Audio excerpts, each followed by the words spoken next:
BNP chairperson ও সাবেক প্রধানমন্ত্রী মরহুমা বেগম খালেদা জিয়ার রুহের মাগফিরাত কামনায় চাঁপাইনবাবগঞ্জের মহিলাদের অংশগ্রহণে দোয়া ও মিলাদ মাহফিল অনুষ্ঠিত হয়েছে। শুক্রবার ৯ জানুয়ারি কানসার্ট ইউনিয়ন স্বেচ্ছাসেবক দলের উদ্যোগে বহলাবাড়ি কেন্দ্রীয় ঈদগাহ প্রাঙ্গণে এ দোয়া মাহফিল অনুষ্ঠিত হয়।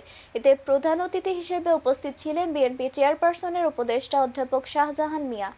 অনুষ্ঠানে আরও উপস্থিত ছিলেন শিবগঞ্জ উপজেলা বিএনপির সাবেক সাধারণ সম্পাদক আশরাফুল আলম রশিদ, কানসার্ট ইউনিয়ন বিএনপির সভাপতি মাসুদ রানা টমাস, ভারপ্রাপ্ত সাধারণ সম্পাদক শফিকুল হক, উপজেলা স্বেচ্ছাসেবক দলের সাবেক সাধারণ সম্পাদক এরশাদ বিশ্বাস ও স্বেচ্ছাসেবক দলের নেতা নাইমুল হক সহ অন্যান্যরা। পরে মরহুমা বেগম খালেদা জিয়া রুহের মাগফিরাত কামনায় দোয়া ও মোনাজাত। তিনি নির্বিচারে আল্লাহ তাকে অন্ধ স্বৈরাচারের বিরুদ্ধে অপোজিট নেত্রী মা তখন আরাফাত রহমান কোকোয়া তারেক রহমানকে নিয়ে পাকিস্তানের আলাদার বাইরে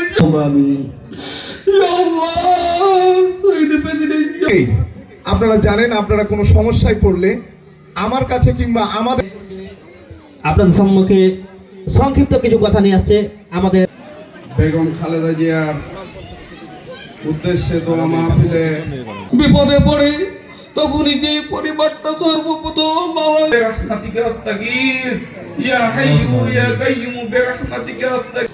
আল্লাহ খাস করে আমাদের মা জননী আল্লাহু আলাইহি সাল্লামের পাক রওজা মোবারক আল্লাহ তুমি সেই নেকি পৌঁছে দাও। নেতৃবৃন্দ, বিএনপি সহ সকল অঙ্গ সংগঠনের নেতৃবৃন্দ আমার পাশে উপবিষ্ট বোনেরা, ভাইরা, আজকে এটা জনসভা নয়,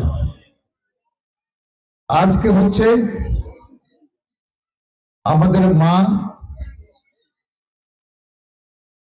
বাংলাদেশের 3 বারের প্রধানমন্ত্রী দেশনেত্রী খালেদা জিয়ার এই স্মরণ সভা। আজকে আমি আপনাদের জ্ঞাতার্থে জানাতে চাই, জিয়া রহমানের মৃত্যুর পরে যখন এই দেশ হাবুডুবু খাচ্ছিল,